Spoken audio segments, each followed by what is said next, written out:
పత్రికా రిపోర్టర్స్కి అందరికీ నమస్కారం. ఈరోజు ముఖ్యంగా ప్రెస్ మీట్ పెట్టడానికి కారణాలు ఆంధ్రప్రదేశ్లో జరుగుతున్న పరిణామాలు.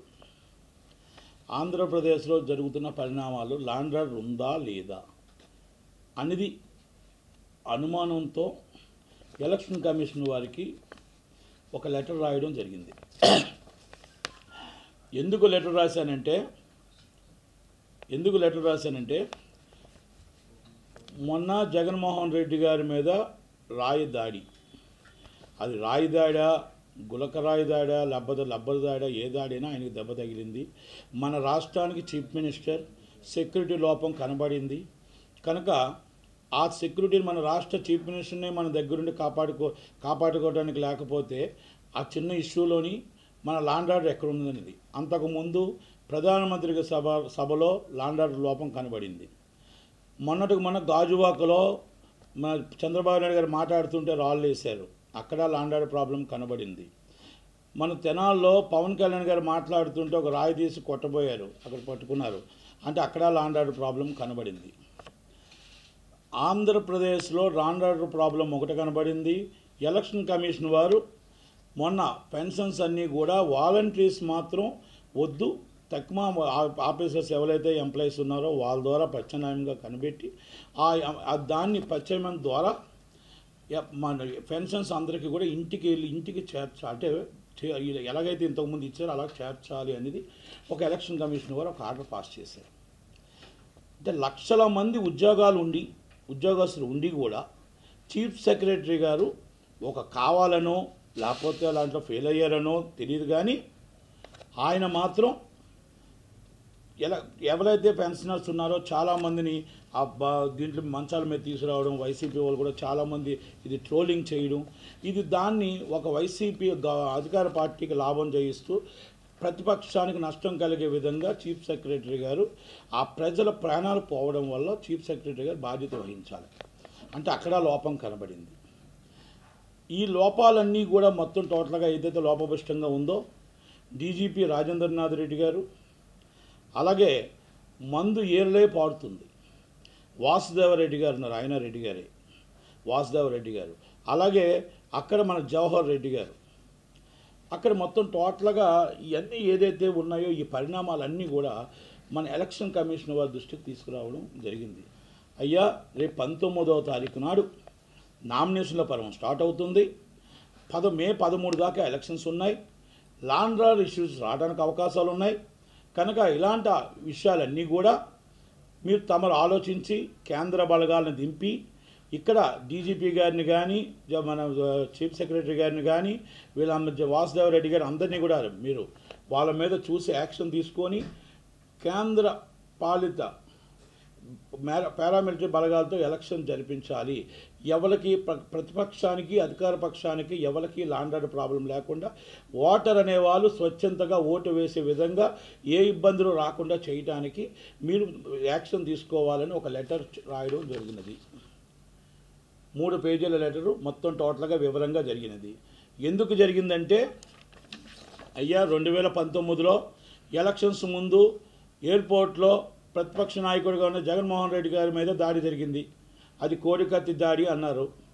కోడికత్తి దాడి జరిగిన తర్వాత ఆ దాడి ఎందుకు జరిగింది, ఎవరు చేశారు అనేది ఇప్పుడు దాకా కూడా ఎవరికి ఇంకా ఇప్పటికీ తెలియదు. ఎన్ఐఏ ఇంకా దర్యాప్తులో ఉంది. దాదాపు 5 సంవత్సరాల ఎవరైతే ఆ కేసు చేశాను అన్నాడో సానుభూతి పరుడిని నేను చేశాను అని చెప్పేసి ఆ అబ్బాయి ఏదో స్టేట్మెంట్ ఇవ్వడం జరిగింది. దాన్ని పూర్తి కాకుండా ఆయన మొన్న నెల రోజుల క్రితమే బెయిల్ మీద రావడం జరిగింది. అది మరి జగన్మోహన్ రెడ్డి గారు ఎందుకు సీరియస్గా తీసుకోలేదో, ప్రతిపక్షంలో ఉండేటప్పుడు ఒక ఎయిర్పోర్ట్లో దాడి జరిగింది కాబట్టి మీరు ఎవిడెన్స్కి వెళ్ళి నా మీద దాడి చేసిన వాళ్ళు ఎవరు అంటే ప్రతిపక్షాలు చేయించాయని ఆ రోజు అన్నారు. మరి ఆ తర్వాత సానుభూతి కోసం చేయించానని ఆయన అబ్బాయి అన్నాడు. ఇది ఏది నిజం ఏది అబద్ధం అని చీఫ్ మినిస్టర్ గారు ఎందుకు 5 సంవత్సరాలు మర్చిపోయాడో మరి అర్థం కాలేదు. పోనీ ఆయన జాలు చూపించి పోన్లే తప్పు జరిగిందని చెప్పి క్షమాభిక్ష ఏమైనా పెట్టాడా అంటే ఆ క్షమాభిక్ష కూడా పెట్టలేదు. ఆ తల్లి తండ్రులు ఆ అబ్బాయి మీద ఆధారపడిన వాళ్ళంతా నడి రోడ్డు మీద పడిపోయి ఆఖరికి కొంతమంది లాయర్లు సహాయంతో ఏదో ఒక నెల రోజుల క్రితం వచ్చాడు. ఇది కూడా మరి ఆ దాడి ఎలా జరిగింది ఏంటి అనేది ఇప్పటికీ కూడా ఎవరికీ తెలియదు. తర్వాత వెంటనే గొడ్డల దాడి జరిగింది. వైఎస్ వివేకానంద రెడ్డి గారు మన జగన్మోహన్ రెడ్డి గారు బాబాయ్ ఆయన మర్డర్ చేశారు. నాకు తెలిసి 30 సంవత్సరాల నుంచి నాకు ఆ కుటుంబంతో కానీ అక్కడ పులివెందులతో కానీ నాకు దగ్గర అనుబంధాలు ఉన్నాయి.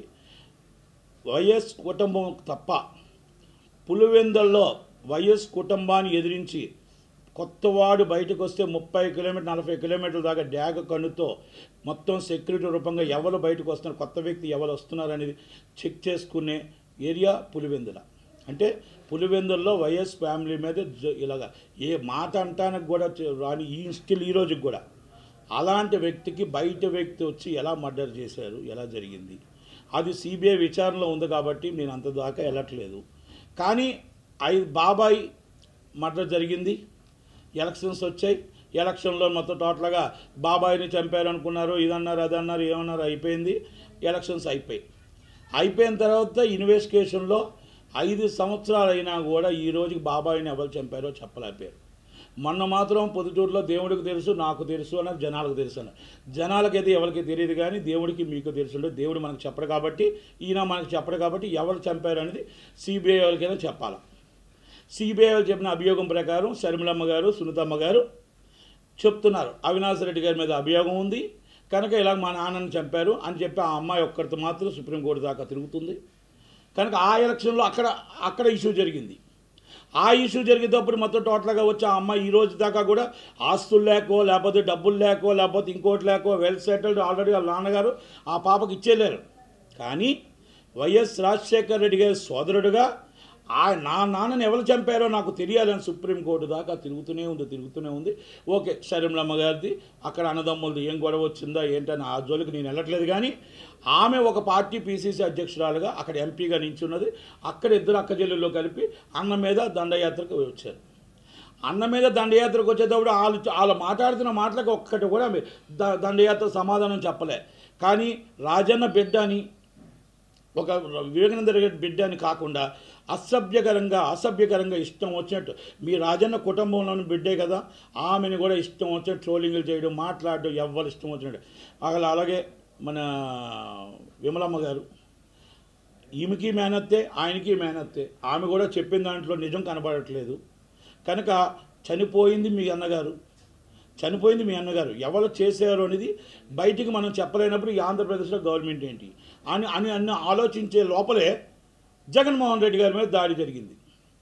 నియర్ 50 feet and 60 feet 1400 మంది పోలీసుల బందోబస్తులో Z+ కేటగిరీలో ఒక రాష్ట్ర చీఫ్ మినిస్టర్కే బందోబస్తు న్యాయం జరగకపోతే ఇంకెవరో జరుగుతుంది.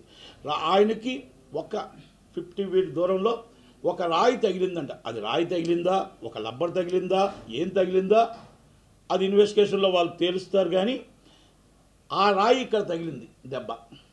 ఆ దెబ్బ మన ఎల్లంపల్లి శ్రీనివాస్ గారు తగిలింది. ఆయన మొత్తం కన్ను మూసేశారు దెబ్బ తగిలిసింది కాబట్టి మొత్తం.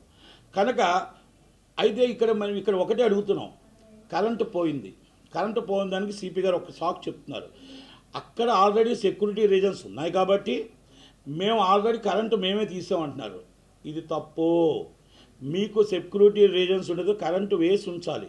ఎలా సెక్యూరిటీ రీజన్స్ ఉంటాయి? మీకు ఆ హైట్ ఉందని లేకపోతే ఇంకోటి ఉందనేది ఇది కరెక్ట్ కాదు. మీరు చెప్పిన దాంట్లో కరెక్ట్ నిజం కనబడట్లేదు అనేది ఒకటి. నిన్న చెప్పిన దాంట్లో ఒక రాయి తగిలింది, రాయికి మేము గుర్తించడానికి ప్రయత్నం చేస్తాం అంటున్నారు. నిజంగా రాయే తగిలేటట్టు అయితే ఆ దెబ్బ చాలా ఫోర్స్ మీద వస్తుంది. అంటే ఒక షార్ప్ షూటర్ అయినా కొట్టాలి, లేకపోతే ఎవరైనా సరే అంత దూరం నుంచి కొడితే ఒక షార్ప్ షూటర్ అయినా ఎవరైనా చేస్తే ఒక రాయి అయితే మాత్రం చాలా బలంగా తగులుతుంది. నేను అనుకుంటున్నాను ఈ క్యాట్లాక్ మీద ఏదైనా లబ్బర్ లాంటిది ఏదైనా ఇవి ఉంటాయి కదా లబ్బర్స్ బుల్లెట్ల టైపులో చిన్నవి, ఆ దాంతో ఎవరైనా ప్రయోగించే షార్ప్ షూటర్ ఎవరైనా ప్రయోగించారేమో అనేది అనుమానం మాత్రమే. ఏది ఏమైనా ఎవరు ఏం చేసినా నియర్ 50 feet అవ్వచ్చు 60 feet అవ్వచ్చు, కానీ 1000 feet దాకా మనకి సెక్యూరిటీ అనేది మనం ముందు అండర్లో చీఫ్ మినిస్టర్ అండర్లో తీసుకుంటాం. అది పక్కిళ్ళున్నా ఎదురిళ్ళున్నా అక్కడ స్కూల్ ఉన్నా ఏమున్నా పైన మన కానిస్టేబుల్ కానీ ఎస్సీ కానీ కింద ఉంటారు, పైనుంచి కింద ఉంటారు, కింద చెకింగ్ ఉంటారు, కింద ఉంటారు. అంటే నియర్ బై మొత్తం టోటల్గా అంతా కూడా మన సరౌండింగ్ తీసుకుంటాం. 1400 మంది పోలీసులు ఉన్నారు, 5 రోప్ పార్టీస్ ఉన్నారు.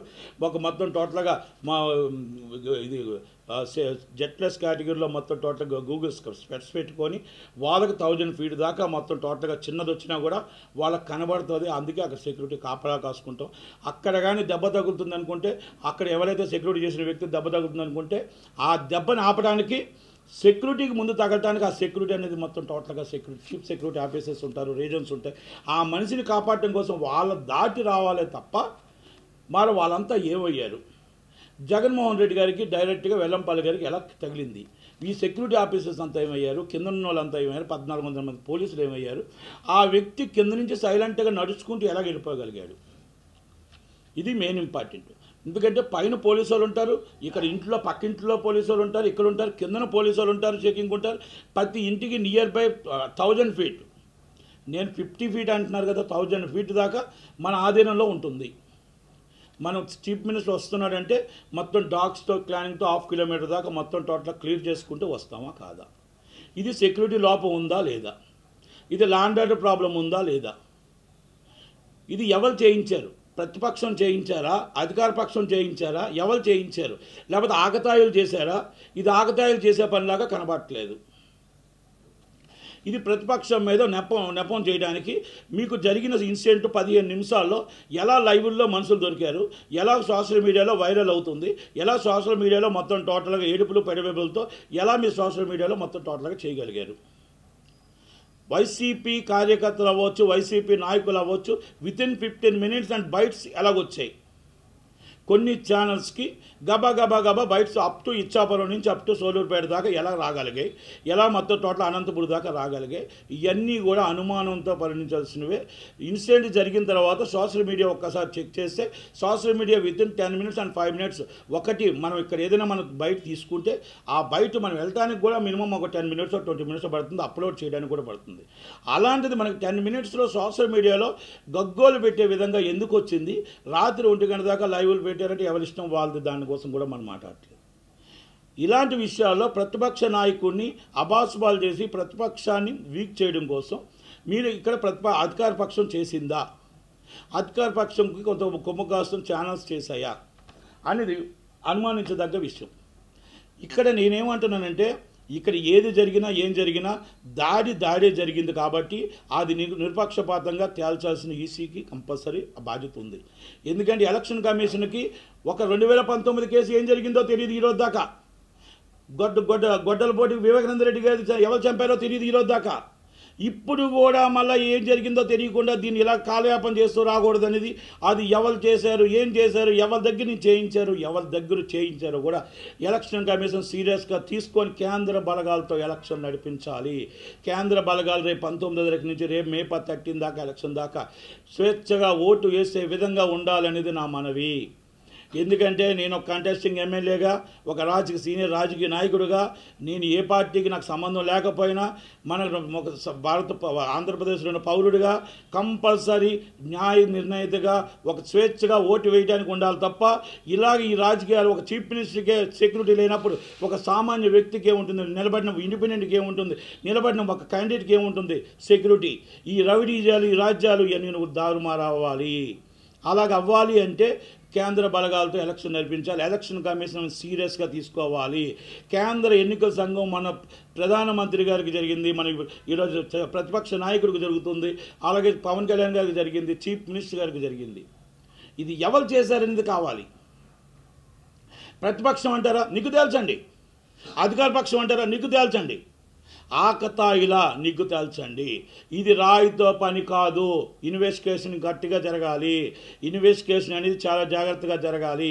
అన్ని వేల మంది పోలీసులు అంత Z+ కేటగిరీ సెక్యూరిటీలో ఆ రాయి కానీ, ఆ గులక కానీ, ఆ క్యాట్లాగ్ కానీ ఎలాగొచ్చింది, ఆ మనిషి స్వచ్ఛందంగా నడుచుకొని ఎలాగెలగలిగాడు బయటకు అనేది అక్కడ పోలీసుల వైఫల్యం ఉంది. అక్కడ station house officer immediately action తీసుకోవాలి.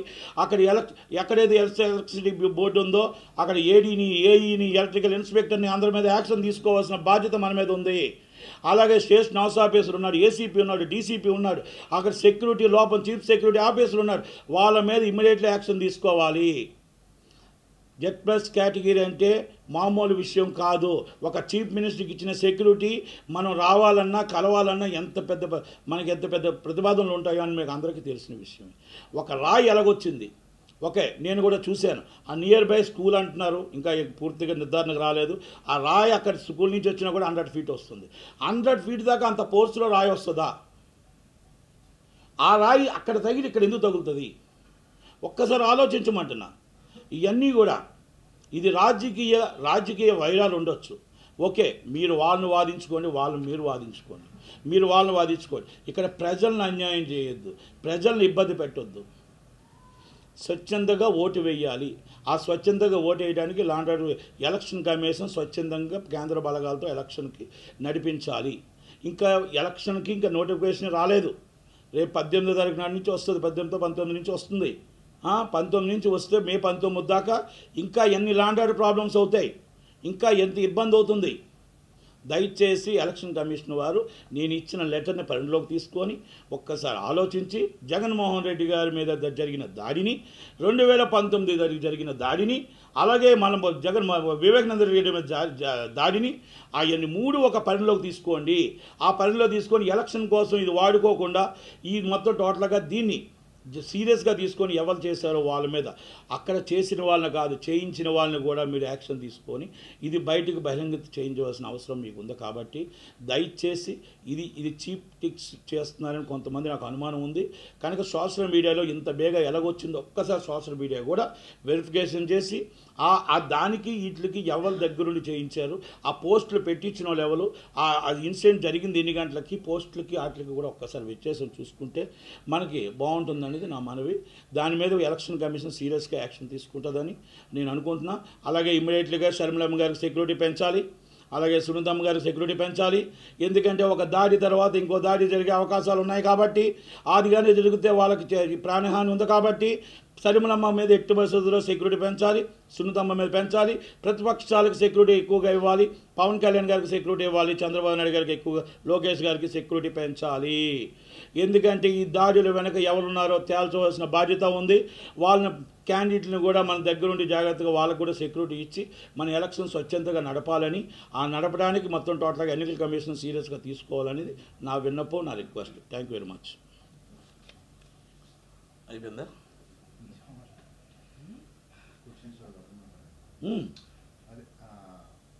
జగన్ కుటుంబంతో మీకు ఫస్ట్ నుంచి ఉంది అంటే ఎందుకు వాళ్ళ ఫ్యామిలీనే పద్దాకా ఎలక్షన్ వచ్చినప్పుడు ఈ రకమైన టార్గెట్ గురవుతుందంటే ఏమంటారు? ఇప్పుడు ఒకటండి, రాజకీయాల్లో ఉన్నోళ్ళకే రాయి పడినా ఆటు పడినా ఇటు పడినా వస్తుంటాయి. అయితే రాజకీయాల్లో జగన్మోహన్ రెడ్డి గారికి మీద దాడి జరిగినా, అది షర్మిలమ్మ మీద, వైఎస్ వివేకానంద రెడ్డి మీద ఎవరి మీద దాడి జరిగినా అది దాడే తప్పే. 100% దాన్ని మనం ఖండించవలసిందే. కాకపోతే ఏంటంటే 2019లో జరిగిన దాడి ఈరోజు దాకా కూడా జగన్మోహన్ రెడ్డి గారు కూడా సీరియస్గా పట్టించుకోలేదేమో. 5 సంవత్సరాలుగా దాకా ఆయన ఎవిడెన్స్కి కూడా రాలేదు. ఎవిడెన్స్కి కూడా కాకుండా ఆ కోర్టులో 4.5 సంవత్సరాలు దాదాపు అలాగ ఉండిపోవడం వల్ల ఒకవేళ నిజంగా ఆ అబ్బాయి నిజంగా తప్పు చేశాడు అనుకుంటే, ఆ అబ్బాయిని మీరు వదులుతున్నాను అనుకుంటే సానుభూతి కోసం అంటే మీరు క్షమాభిక్ష పెట్టచ్చు. లేదనుకుంటే మీరు నిజంగా సీరియస్గా తీసుకుంటే నా మీద ఎవరు చేశారు, అసలు ఇదేంటిది, ఇలా నా మీద ఎందుకు మీరు చేయించారు అనేది సీరియస్గా తీసుకొని మనం గట్టిగా ఒక 2-3 ఇయర్స్లోనే మనం ఇమ్మీడియట్గా ఆ కేసుని మనం చేయించవచ్చు. కానీ చాలాసార్లు కాలయాపన చేసి డేట్స్ తీసుకొని టైం తీసుకొని ఇంప్లూడింగ్ పిటిషన్ సంథింగ్ ఇది జరిగాయి. అక్కడ అయిపోయిన తర్వాత వివేకానంద రెడ్డి గారి కేసులో కొంచెం కాలయాపన జరిగింది కాబట్టి సిబిఐ విచారణకు సునీతమ్మ వెళ్ళారు. సిబిఐ విచారణ జరిగింది, తెలంగాణ కోర్టుకు ట్రాన్స్ఫర్ చేశారు. అక్కడ కూడా ఈరోజు దాకా సొంత బాబాయ్ ఈరోజు దాకా ఎవరు చంపారో తెలియకుండా మళ్ళీ మన ఎలక్షన్లో ఆ పేరు ఎత్తి ఏమన్నారు, పైన దేవుడికి తెలుసు, నాకు తెలుసు, జనాలకు తెలుసు. జనాలకైతే ఎవరికి తెలియదు అంటున్నారు. వాళ్ళంతా మరి ఎవరికి తెలియదు, ఎవరు చేశారో తెలియదు అంటున్నారు. వాళ్ళందరూ ఏంటంటే వాళ్ళ సిస్టర్లు చెప్పడం ఏంటంటే, షర్మిలమ్మ గారును సునీత గారు చెప్పడం ఏంటంటే, అవినాష్ రెడ్డి గారు, భాస్కర్ రెడ్డి గారు ఇవన్నీ కూడా సిబిఐ చెప్పిన ప్రకారంగానే మేము మాట్లాడుతున్నాం తప్ప మాకు కూడా ఏమీ తెలియదు, ఆ రోజు హార్ట్ అటాక్గా ఎందుకు చిత్రకిచ్చారు అని మాట్లాడుతున్నారు. దానికి సమాధానం చెప్పలేక ఆడపిల్లలను పాపం వాళ్ళు కూడా రాజశేఖర రెడ్డి బిడ్డలే, వైఎస్ వివేకానంద రెడ్డి బిడ్డలే, వాళ్ళని కూడా అసభ్యకరంగా ఇష్టం వచ్చిన వైసీపీ వాళ్ళు చాలామంది మాట్లాడడం జరుగుతుంది. వాళ్ళ కుటుంబంలో విమలమ్మ గారు ఆమె మాట్లాడారు. ఆమె కూడా మేనత్తే, వీళ్ళకి మేనత్తే, ఆయనకి మేనత్తే. ఆమె మాట్లాడిన మాటల్లో కూడా మరి ఒక సైడే మాట్లాడినట్టు కనబడుతుంది. వీళ్ళు ఆడపిల్లలు ఏం తప్పు మాట్లాడట్లేదమ్మా, వాళ్ళు కూడా కరెక్ట్గానే మాట్లాడుతున్నారు. వాళ్ళు అడిగింది న్యాయం అడుగుతున్నారు. మీరు ఇందాక లేదు ఇందాక చూశాను, కొంగు పట్టుకొని ఓటు అడుక్కుంటున్నారు. రాజశేఖర్ అని ఉంటే అది తగున అన్నారు. కొంగు పట్టుకొని ఓటు అడగట్లేదు, చాచి నేను నించున్నాను నాకు ఓటేయండి అని అడుగుతున్నది ఆ అమ్మాయి అడుగుతున్నప్పుడు ఆ అమ్మాయి ప్రజలను ఓటు అడుక్కుంటుందే తప్ప ఎదుటి వాళ్ళని ఎవరిని కించపరచలేదు. మీ మేనగోడలు ఎప్పుడు కూడా ఎవరిని ఎదుటి వాళ్ళని మాట్లాడలేదనేది ఒక్కటి మాత్రం తెలుసుకోగలగాలి. కనుక వాళ్ళ మీద కూడా విమలమ్మ గారిది ఒక్కసారి ఆలోచించండి, మీ అంతరాత్మకు ఆలోచించండి. చనిపోయిన మీ అన్నయ్య గారు ఎలా చనిపోయారో పని మీకు తెలిస్తే మీరైనా చెప్పండి, సిబిఐకి చెప్పండి. పని ఎవరు చంపారో బయట తిరుగుతున్నారంటే మీరు చెప్పండి. పోనీ కనుక ఎవరూ చెప్పకుండా ఏమీ చేయకుండా ఈ విధంగా ఉండడం అనేది ఎంతదాకా కరెక్ట్ అనేది ఒకటి. వాళ్ళ కుటుంబానికి ఈ గొడవలు అనేది ఇలా రావడం అనేది అది ఇప్పుడు ఈ రాజశేఖర రెడ్డి గారి కంటే ముందు ఇప్పుడు తర్వాత వచ్చే తప్ప రాజశేఖర రెడ్డి గారు ముందు ఉన్నప్పుడు మాత్రం అంత కుటుంబం అంతా ఒక్కటే కుటుంబమై ఉంది. అది మాత్రం నాకు బాగా తెలుసు. ఇది అంటే ఈ సానుభూతి పొందడం అనేది బాగా వర్కౌట్ అయింది, పదే రిపీట్ అవుతుంది అని అనుకోవచ్చు. ఒక్కసారి సానుభూతి వస్తుంది, రెండోసారి సానుభూతి అవుతుంది. ఇప్పుడు ప్రజలు మాట్లాడుకుంటున్నారు. ప్రజలు ఏం మాట్లాడుకుంటున్నారంటే ఆ రోజు కోడికత్తి కేసు అన్నారు, తర్వాత వచ్చి వివేకానంద రెడ్డి గారు అన్నారు, బాబాయ్ అన్నారు, మొత్తం టోటల్గా అన్నీ అన్నారు. ఆ రోజు సానుభూతి ఒక్క ఛాన్స్ అన్నారు. కానీ ఈసారి మళ్ళీ ఇదేంటిది, ఇది ఏంటి పాపం, ఆయనకి ఏంటి ఈ బాధ, ఆయనకే దెబ్బ తగలడం ఏంటి, ఆయనకే రావడం ఏంటి ఎన్ని కష్టాలను. కనుక ఇది నిజమా అబద్ధమా, పోలీసులు నిగ్గు తేల్చితే బాగుంటుంది, నిగ్గు తేల్చకుండా ఇది కూడా ఎలాగైనా నీళ్ళు కారుస్తారా అని అనుమానాలు జనాలకు ఉన్నాయి, నటికుమార్కి లేవు. కనుక ఆ అనుమానాలు నిగ్గు తేల్చమని పోలీసులను అడుగుతున్నాం. కనుక ఒక్కసారి సెంటిమెంట్ వస్తుంది, రెండోసారి సెంటిమెంట్ రాదు. ఇది కంపల్సరీ ఏదో జరిగిందనేది జనాల్లో ఊహాగానాలు ఉన్నాయి అంతే. సార్ ఇప్పుడు మరి వైసీపీ గ్రాఫ్ అనేది పెరిగిందా తగ్గిపోయిందా? ఇప్పుడు ఒకటండి, ఎలక్షన్ నామినేషన్ అనేది ఇంకా టైం ఉంది. ఎలక్షన్ అనేది 13th మే 13th ఉంది. ఎప్పుడు కూడా మీ last voting is 1 hour, very valuable. మీరు ఎప్పుడైనా గుర్తుపెట్టుకోండి. మనం 5 గంటల తర్వాత ఓటింగ్కి ఉన్న జనాలు కొన్ని వందల సీట్లని తారుమారు చేసే టైం ఉంటుంది. ఎందుకంటే ఆ 1 hour, ఆ 1 hour చాలు. లాస్ట్ టైం గవర్నమెంట్ పడిపోవడానికి కారణం చంద్రబాబు నాయుడు గారు. ఆ 1 hour ఓటింగే 5 గంటల నుంచి ఉన్న జనాలే మొత్తం చంద్రబాబు నాయుడు గారు డౌన్ఫాల్ అయిపోయి ఎలక్షన్స్ వాళ్ళు జగన్మోహన్ రెడ్డి గారు గెలటానికి, చంద్రబాబు నాయుడు గారు ఓడిపోవడానికి. కనుక ఎలక్షన్స్ అనేది ఇప్పుడు నువ్వా నేనా అన్నట్టే ఉన్నాయి. ఆ నువ్వా నువ్వా అన్న దాంట్లో ఉన్నాయి. రేపు ఎలక్షన్ తర్వాత నామినేషన్లు వేసి విత్డ్రా 29 తర్వాత మే 1 నుంచి ఎలక్షన్స్లో నువ్వా నేనన్న ఫైట్లో నుంచి ఎవరు నెగ్గగలుగుతారు, ఎవరు తగ్గగలుగుతారు అనేది ఉంటుంది. అంతే తప్ప ఈ విధంగా ఈ రాజకీయాలు ఇది పనికిరావండి. జనాలు నేర్పులు, జనాలు తెలివొచ్చింది, జనాలుగా ఆలోచిస్తున్నారు. మే 13th ఎవరికి ఓటేయాలి, ఎవరికి ఓటేయకూడదు. ఓకే, నిజంగా మన రోడ్లు బాగున్నాయా, మన జగన్మోహన్ రెడ్డి గారికి ఓటేద్దాం. మనకు రాజధాని ఉందా, మన జగన్మోహన్ రెడ్డి గారికి ఓటేద్దాం. నిజంగా మనకు మొత్తం టోటల్గా ఈ మందుల రేట్లు ఎంత ఉన్నాయి, బియ్యం రేట్లు ఎంత ఉన్నాయి, దినుసుల రేట్లు ఎంత ఉన్నాయి, మన పప్పుల రేట్లు ఎంత ఉన్నాయి, ఉప్పుల రేట్లు ఎంత ఉన్నాయి, డీజిల్ రేట్ ఎంత ఉంది, పెట్రోల్ రేట్ ఎంత ఉంది, దాంట్లో పక్క రాష్ట్రంలో డీజిల్ రేట్ ఎంత ఉంది, మన రాష్ట్రంలో డీజిల్ రేట్ ఎంత ఉంది, అసలు ఎన్ని టోటల్గా మన డెవలపింగ్ ఎంత ఉంది, మనకు నిరుద్యోగ వృత్తి ఎంత ఇచ్చారు, ఎన్ని పరిశ్రమలు తీసుకొచ్చారు, ఇన్ని పరిశ్రమలకి ఎన్ని లక్షల మంది ఉద్యోగాలు ఇచ్చారు, ఎంత దాకా మనకి ఇన్కమ్ వస్తుంది, ఎన్ని లక్షల కోట్లు మనం అప్పులు అయ్యాం, పోలవరం కట్టామా కట్టలేదా, ఇలాంటివన్నీ కూడా పరిగణలోకి తీసుకొని జనాలు మే 13th ఎన్ని నిజంగా కానీ చేయగలిగితే జగన్మోహన్ రెడ్డి గారికి బంపర్ మెజార్టీతో ఓటేస్తారు. ఒకవేళ నిజంగా రోడ్లు బాగులేకపోతే, నిజంగా పంచాయతీలు డెవలపింగ్ కాకపోతే, నిజంగా పరిశ్రమలు రాకపోతే జగన్మోహన్ రెడ్డి గారిని ఓడించి చంద్రబాబు నాయుడు గారికి పట్టం కడతారు, కూటమికి పట్టం కడతారు. అంతే తప్ప ఒకటి. రెండోది, ఇక్కడ జనాలు ఒకప్పుడు వేరండి, ఇప్పుడు వేరండి. నేను 138 సార్లు టింగ్ కొట్టాను, నాకు ఆల్రెడీ బటన్ నొక్కాను, నాకు 2 సార్లు బటన్ నొక్కండి అన్నారు. 100% బటన్ నొక్కడానికి మే 13వ తారీఖు జనాలు రెడీగానే ఉన్నారు. అది జగన్మోహన్ రెడ్డి గారికి బటన్ నొక్కుతారా, చంద్రబాబు నాయుడు గారి కూటమికి బటన్ నొక్కుతారా, జనాలు నిర్ణయిస్తారు. న్యాయ నిర్ణేతలు జనాలే. వాళ్ళ ఇంటికి కరెక్ట్గా కరెంట్ వస్తుందా, మీ ఇంటికి కరెంట్ వచ్చి కరెక్ట్గా కరెంటు బిల్లు లాస్ట్ టైంలో 100 రూపాయలు ఉందా, ఈరోజు 500 రూపాయలు ఉందా, 24 గంటలు రైతులకు కరెంట్ ఇస్తున్నామా, మోటార్లు బిగించేటప్పుడు ఏడీలు ఏఈలు లంచం తీసుకోకుండా మమ్మల్ని ఇబ్బంది పెట్టకుండా ఉన్నారా, అలాంటివన్నీ కూడా ఉన్నాయి. రైతు నిజంగా బాగా ఉన్నాడా, రైతుకు గిట్టుబాటు ధర వస్తుందా, రైతును మనం కాపాడుకున్నామా, 24 గంటలు కరెంటు స్వచ్ఛందంగా వచ్చి నీళ్ళు కానీ అన్నింటిలో కూడా స్వచ్ఛందంగా ఉన్నాయా. ఆంధ్రప్రదేశ్లో ఎన్ని సశ్యామలంగా ఉండగలిగితే మన నిరుద్యోగ 13 లక్షల కోట్లు వచ్చింది ఎక్కడ పెట్టారు, ఆ 13 లక్షల కోట్లు ఎన్ని పరిశ్రమలు పెడుతున్నారు, ఇవన్నీ ఎన్ని లక్షల ఉద్యోగాలు ఇచ్చాము, ఇవన్నీ నిజంగా ఉద్యోగాలు వచ్చేవాళ్ళు కానీ వీళ్ళు కానీ వాళ్ళందరూ జగన్మోహన్ రెడ్డి గారికి ఓటేస్తారు. అవి నిజంగా రాకపోతే ప్రతిపక్షానికి ఓటేస్తారు. Simple thing. మే 13 రెండు బటన్స్ నొక్కుతారు జనాల న్యాయ నిర్ణేతలు. ఆ జనాలను మనం ఎవరో మార్చలేము. మనం ఎన్ని మసిమూసి మారకాయలు చేసినా, ఎన్ని ఇలాంటి గాలిడీలు చేసినా మనం మార్చలేము అనేది మాత్రం మన వాస్తవం.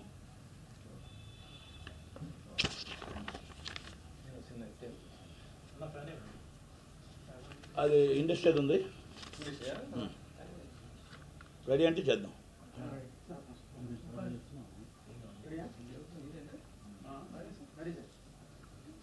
రెడీయా? ఇండస్ట్రీలో చాలా చాలా చాలా ఊహాగానాలు వస్తున్నాయి. ఫోన్ ట్యాపింగ్ అని, అదని ఇదని, ఆడపిల్లల మీద ఫోన్ ట్యాపింగ్ చేశారు గత ప్రభుత్వం అంటున్నారు, పోలీసులు అంటున్నారు, ఇంకోటి అంటున్నారు. ఓకే, ఇవన్నీ ఊహాగానాలు మాత్రమే. ఓకే, నిన్నే మళ్ళీ నవీన్ గారి మీద ఏదో కేసు రిజిస్టర్ అయింది జూబ్లీహిల్స్లో, అది కూడా ఫోన్ ట్యాపింగ్లో అంటున్నారు. ఆయన నవీన్ గారు ఆల్రెడీ పుష్ప, ఒక Janatha Garage, Pushpa 2 is the biggest ఎన్ఆర్ఏ అండ్ ఈరోజు నెంబర్ 1 ఇండస్ట్రీ శాసించిన వ్యక్తి నవీన్ గారు. మరి అలాంటి దాంట్లో మరి ఏదో ఊహాగానాలనే నేను అనుకుంటున్నాను. నేను ఈ ఊహాగానాల్లో మరి ఆయన తెరదించి చాలా యూట్యూబ్ లాట్లో మొత్తం ఇండస్ట్రీకి సంబంధించి ఒక పుష్ప ఏదైతే పుష్పాలో చూపించారో అలా మొత్తం టోటల్గా కొన్ని వాటిలో కొన్ని కథనాలు ఆయనకి యాంటీగా చాలా దారుణంగా చెప్తున్నాయి. ఓకే, దాని దాకా నేను పూర్తిగా వెళ్ళను, కానీ కేసు ఏమైంది ఏంటని ఇన్వెస్టిగేషన్ జూబ్లీహిల్స్ వారు చూస్తున్నారు.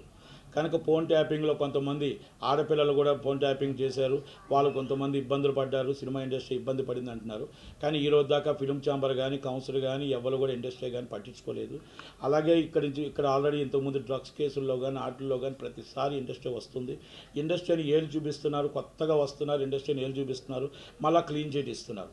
ఈజ్ ద కరెక్టా నాట్ కరెక్టా అనేది మీ యంత్రాత్మక సినిమా ఇండస్ట్రీలో అందరూ కూడా ఇంక్లూడింగ్ నేను అంటే మేము కూడా మాకు సిగ్గు తెచ్చుకోవాలా. ఎందుకంటే ఎందుకు మమ్మల్ని పిలిపిస్తున్నారు, మమ్మల్ని ఎందుకు నార్కో టెస్ట్ అని అదని ఇదని చెప్పేసి మమ్మల్ని మళ్ళీ ఎంట్రికలతో కూడా టెస్ట్ చేయించి మళ్ళీ క్లీన్ చిట్ ఇచ్చారు. వాళ్ళ మీద మేము ఆ పోలీసు వాళ్ళ మీద కానీ వాళ్ళ మీద కానీ మేము ఎందుకు డిప్రమేషన్ వేయలేకపోయాం అంటే మేము తప్పు చేసామా, మళ్ళీ వాళ్ళు ఎందుకు మాకు క్లీన్ చిట్ ఇచ్చారు, మా పరువు ఎందుకు టీవీలో తీశారు, మా విద్యుత్ ఎందుకు తీశారు, మా పిల్లల పెళ్ళిళ్ళు ఎలాగవుతాయి, మా పెళ్ళిళ్ళు ఎలాగవుతాయి, రేపు మొత్తం టోటల్గా మా ఆడపిల్లలకి ఎలా బయట తలెత్తుకొని తిరగలుగుతాం, మా పిల్లలు ఎలా తలెత్తుకు ఇండస్ట్రీ మరి అన్నీ పట్టించవా.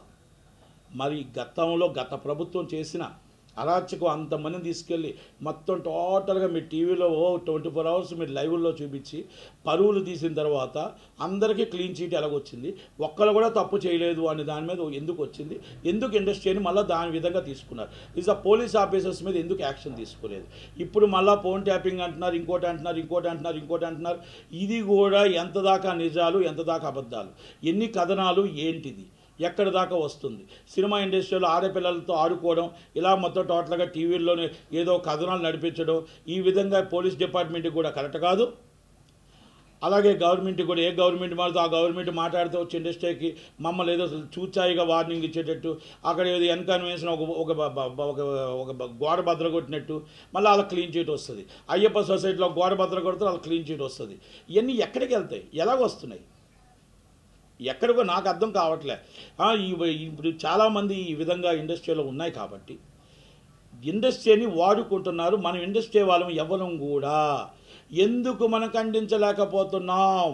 మనం ఎందుకు డైరెక్ట్గా ప్రెస్ నోట్ ఇవ్వలేకపోతున్నాం, ఎందుకు మనం ట్విట్టర్లో పెట్టలేకపోతున్నాం? ప్రతి దానికి గవర్నమెంట్కి కానీ అందరికీ మనం సపోర్ట్ చేస్తున్నాం. ఇంతమంది హీరోలమి, ఇంతమంది హీరోయిన్లమి, మన ఆడపిల్లల మీద హీరోయిన్లు అంటే మన ఆడపిల్లలే, మన ఆడపిల్లల మీద అభియోగాలు వస్తూ ఉంటే మీరు ఎందుకు ఖండించలేకపోతున్నారు? ఇలాంటి అభియోగాలు వస్తే మాత్రం నేను ఒక్కటే చెప్తున్నా, దయచేసి కౌన్సిల్ ఛాంబర్ కానీ మా అసోసియేషన్ కానీ సీరియస్గా తీసుకొని ప్రెస్ నోట్ రిలీజ్ చేయాలి. ఎందుకంటే ఇది మళ్ళీ అభియోగాలు వస్తున్నాయి, మళ్ళీ క్లీన్ చీట్లు వస్తున్నాయి. ఇది కరెక్ట్ కాదు. డ్రగ్స్ అనేది డ్రగ్స్ అనే మరమ్మరిని ఎవరు దగ్గర సహించరు. అలాంటి వాళ్ళని ఎవరున్నా కూడా ఏరు పట్టుకొని అబ్జెప్పడానికి మేము సిద్ధంగానే ఉన్నాం. దయచేసి సినిమా ఇండస్ట్రీ ఒక్కటి మీదే మా అబండాలు వేయకండి. మీ అబండాలు తీసుకొచ్చి సినిమా ఇండస్ట్రీ మీద వేసి దానికి ఒక పేపర్లకి టీవీలకి లీక్ ఇచ్చి ఆ సోషల్ మీడియాలో వాళ్ళ జీవితాలు నాశనం చేయకండి. ఇది కొన్ని పేర్లు నేను చెప్పదలుచుకోలేదు కనుక ఆ పిల్లల మీద, వాళ్ళ పేర్ల మీద, అమ్మాయిల మీద రావడం అనేది దురదృష్టకరం. అది వచ్చిన తర్వాత అది నిజమో అబద్ధమో నిగ్గు తేల్చాల్సిందే. అది ఇన్వెస్టిగేషన్ చేసి వాళ్ళ మీద నిజమా అబద్ధమా, లేకపోతే అలాంటి వాళ్ళ మీద ఎందుకు యాక్షన్ తీసుకోకూడదు? ఇప్పుడు ఎవరైతే కొంతమంది అరెస్ట్ అయిన పోలీసు వాళ్ళు ఉన్నారో అలాంటి ఫ్రాడ్ చేసిన వాళ్ళు, ఇలాంటి వాళ్ళు దేశం నుంచి వాళ్ళ ఫ్యామిలీకి కూడా పుట్టగతులు లేకుండా చేయాలి. నిజంగా వాళ్ళు తప్పులు చేస్తే వాళ్ళు నిజంగా సస్పెండ్ చేయడమే కాదు, వాళ్ళ పిల్లలకు కానీ వాళ్ళకు కానీ దేశం నుంచి ఇలాంటి తప్పులు ఇంకొకటి చేయకూడదు. ఒక ట్రాప్లో ఇంకో భార్యాభర్తలు అవ్వచ్చు, ఇంకోటి అవ్వచ్చు, ఇంకో రహస్యంగా వినడానికి ఎక్కడా కూడా ఎవరికి ప్రైవసీ లేకుండా ఇలా వినడానికి ఎక్కడ చట్ట విరుద్ధం. ఒకవేళ నిజంగా ఇది ఇలా ఫోన్ ట్రాపింగ్లో ఎవరైనా వినాలంటే ఉగ్రవాదులు కానీ ఇంకోటి కానీ ఒక వాంటెడ్ క్యాండిడేట్ వినాలంటే హోంశాఖ పర్మిషన్ తీసుకోవాలా, ఎన్ని గంటలకి ఏ టైంకి అని పర్మిషన్ తీసుకొని అది వాళ్ళకి మన దేశానికి నష్టం కలిగించే పనుల్లో మాత్రమే చెయ్యాలి. ఇలాంటి ఆకతాయిలుగా డబ్బులు మొత్తం టోటల్గా కొంతమంది డబ్బులు గుంచడానికి, వ్యాపారస్తులు గుంచడానికి, అమ్మాయిలు మోసం చేయడానికి ఇలాంటివి చేస్తే వాళ్ళకి పుట్టగతులు ఉండవు. అలాంటి వారిని తీసుకెళ్ళి వాళ్ళ ఫ్యామిలీని కానీ ఎవరైనా సరే దేశ బహిష్కరణ చేసి సుప్రీంకోర్టు అని సుమోటోగా తీసుకోవాలి ఇలాంటి కేసుల్ని. దయచేసి సినిమా వాళ్ళ మీద ఇలాంటి అబండాలు వేయొద్దు. అబండాలు వేస్తే నిరూపించి మీకు వీళ్ళు తప్పు చేశారని అరెస్ట్ చేయండి. అంటే సినిమా ఇండస్ట్రీ మీద అబండం వేయొద్దని మాత్రం నా విన్నపం, నా మనవి. నవీన్ ఎన్నేని గారిది ఆల్రెడీ ఇన్వెస్టిగేషన్ జరుగుతుంది. నవీన్ ఎన్నేని గారిది ఎక్కడ ఏం జరిగింది ఏంటి, ఆయన కిడ్నాప్ చేయించారంటున్నారు. అది కొంత తెలుసు కాబట్టి నవీన్ ఎన్నేని గారు ఎన్ఆర్ఏ, మరి ఆయన వచ్చి ఇక్కడికి కిడ్నాప్ చేయించడం ఏంటి? ఒక పుష్పాటు 700-800 కోట్లు సినిమాలు తీస్తున్నాడు. కాకపోతే ఒకటి, ఇప్పుడు 100 కింద నుంచి పైకి వచ్చి 100 కోట్లు 1000 కోట్లు తీసిన వాళ్ళు ఎప్పటికప్పుడు అందరూ కూడా ఇలాంటి వాటిలో మనకు కనబడుతూనే ఉంటారు.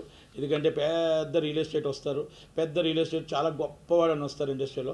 కానీ వాళ్ళు శాశ్వతంగా మా ఎక్కే రైలు వచ్చే రైలు ఉంటూనే ఉంటాయి మా ఇండస్ట్రీలో. కొంతమంది మాత్రమే శాశ్వతంగా ఉంటారు. కనుక ఒకరు రాత్రి హైప్ వచ్చిన వాళ్ళు రాత్రి కింద పడిపోతూ ఉంటారు. ఇది ఇండస్ట్రీ ఈజ్ కామన్. కానీ 20 మంది నిర్మాతలు మాత్రం శాశ్వతంగా సినిమా తీస్తూ అది ఉంటారు. ఎందుకంటే సినిమా ఇండస్ట్రీని నమ్ముకొని సినిమా ఇండస్ట్రీని కాపాడుతూ ఇలా సినిమా ఇండస్ట్రీకి హీరోకి ఎంత, హీరోయిన్కి ఎంత రెమ్యునరేషన్లో ఒక సినిమా బడ్జెట్లో సినిమా తీసేవాళ్ళు ఎప్పుడూ నిర్మాతలుగా ఉంటారు. కనుక కొంతమంది అతిగా వెళ్తున్నారు, అతిగా కొన్ని 100 కోట్ల బిజినెస్కి పాన్ ఇండియా అంటున్నారు. అలాగే పాన్ ఇండియా నుంచి మళ్ళీ లో ఇండియాకి వస్తారో ఏ ఇండియాకి వస్తారో తెలియదు. కానీ కన్ఫర్మ్ ఇలాంటి అభియోగాలు అనేది కొంతమందికి వస్తున్నాయి. ఆ అభియోగాలు అనేది వాళ్ళు నిగ్గు తేల్చాలి. పోలీసులు కూడా నిగ్గు తేల్చి సీరియస్గా యాక్షన్ తీసుకోవాలి. Thank you very much.